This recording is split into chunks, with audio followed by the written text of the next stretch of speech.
Wanasema, adui mkubwa wa mwanadamu si yule anayekutazama kwa hasira, bali anayekutazama kwa tabasamu, huku akipanga anguko lako. Kambale alikuwa na kila kitu, mali, heshima na mamlaka.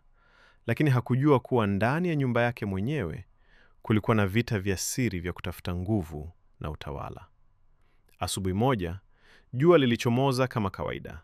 Hakuna aliyejua kuwa dakika chache zijazo zingekuwa mwanzo wa mateso makubwa ya Kambale. Siku hiyo, mke wa Kambale aitwaye Pamela aliamka mapema sana asubuhi na kuanza kufanya usafi wa kawaida wa uwanja wa nyumba.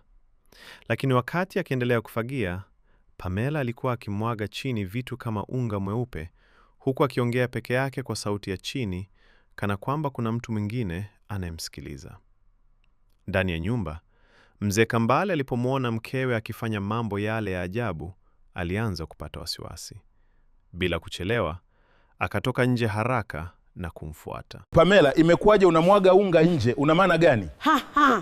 Hapana mme wangu, huu sio unga, ni chokaa tu. Chokaa? Asubuhi yote hiyo na mazungumzo ya siri juu yake. Lakini kwa kuwa mzee Kambale alikuwa bado hajui mchezo unaochezwa mbele yake, akaamua kunyamaza. Ndipo mke wake akaandaa chai na kumkaribisha mzee Kambale, na wakawa na mazungumzo ya hapa na pale. Mpenzi wangu, karibu chai.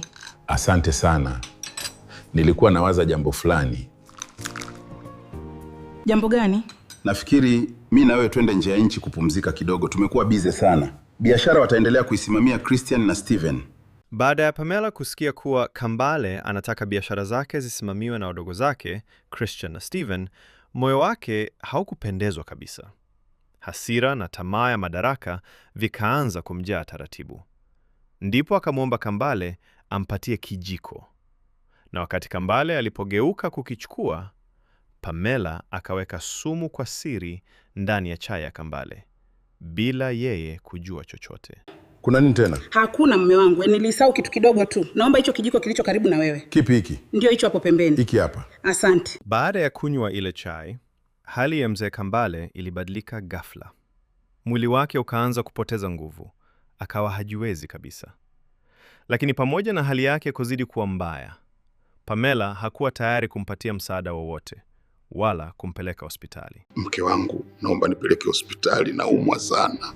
Sina muda wa kuchezea yani. Niache shughuli zangu eti twende hospitali. Mke wangu Pamela, unasema huna muda wa kuchezea kunipeleka mmeo hospitali? Sahau kuhusu hilo kwamba nitakupeleka hospitali. Ni shughuli nyingi za kufanya. Ndugu zake mzee Kambale, Christian na Steven, walipopata taarifa kuhusu hali mbaya anayopitia kaka yao, waliumia sana. Wakiwa na maumivu makubwa moyoni, wakaamua kwenda nyumbani kumwona kaka yao. Lakini walipofika, walikutana na kikwazo kikubwa kutoka kwa shemeji yao Pamela, ambaye hakuwa tayari kuwaruhusu waingie ndani wala kumwona kaka yao. Nyie mmekuja kufanya nini hapa usiku huu? Tumekuja kumwona kaka yetu Kambale. Kwa ruhusa ya nani? Huyo ni kaka yetu. Hatuhitaji ruhusa kumwona ndugu yetu. Nimesema hapana. Ondokeni hapa kabla sijachukua hatua nyingine. Pamela, usitufikishe pabaya. Huwezi kutuzuia kumwona ndugu yetu. Kaka yetu anaumwa, hutaki kumpeleka hospitali. Sisi unatuzuia kumwona. Nyie ni kaka yenu. Mimi ni mume wangu, ndo mwenye uamuzi nani wa kumwona na nani si. Christian, twende kwanza. Pamela kawazuia shemeji zake Christian na Steven kumwona kaka yao, wakati Kambale akiwa ndani hoi hajiwezi kabisa. Na bado Pamela hana mpango wowote wa kumpeleka hospitali. Wakiwa wamejaa hasira, maumivu na maswali mengi, Christian na Steven wakaondoka pale bila kumwona kaka yao. Lakini je, Pamela anaficha nini? Je, hali ya Kambale itaendelea kuwa mbaya zaidi? Na Christian pamoja na Steven watakubali kweli kuachana na kaka yao kirahisi? Usikosee mwendelezo wa simulizi hii ya Pamela na tamaa ya madaraka, hapa Mr. Rungwe Stories.